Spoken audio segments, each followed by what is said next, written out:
Kryetari i Partisë Demokratike Lulzim Basha mori pjesë në kuvendin zgjedhor të PD-s nëpërmjet dhe Mallakastër. Basha i zhbashkuar shqetësimit të qytetarëve jo vetëm nëpërmjet dhe Mallakastër, por në të gjithë Shqipërinë për situatën e rëndë ekonomike në vend. Çdo shqiptar, tha Basha, e kupton sot se rilindja ishte thjesht dhe vetëm një mashtrim për të marrë votën qytetarëve. Lideri demokrat ka sjellë në vëmendje falimentimin e biznesit dhe papunësinë në rritje si një kërcënim të madh për mirëqenien e qytetarëve. Rilindja e famshme e Edi Ramës doli një fjalë boshe. Rezultoi propagandë pa dogan.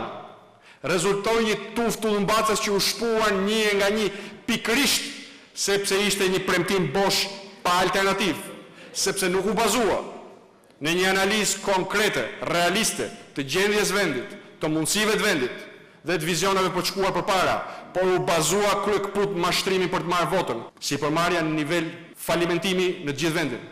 Mira shqiptarë humbin vetën e tyre të punës. Asnjë premis për përmirësim.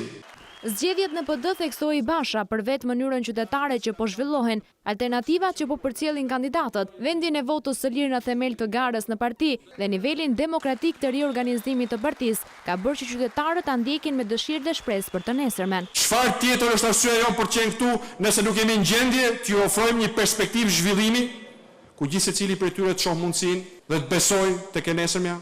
Të besoj se digniteti i tij dhe i saj nuk do të nëpërkëmbet, të besoj se ligji do të funksionojë barabartë për gjithë.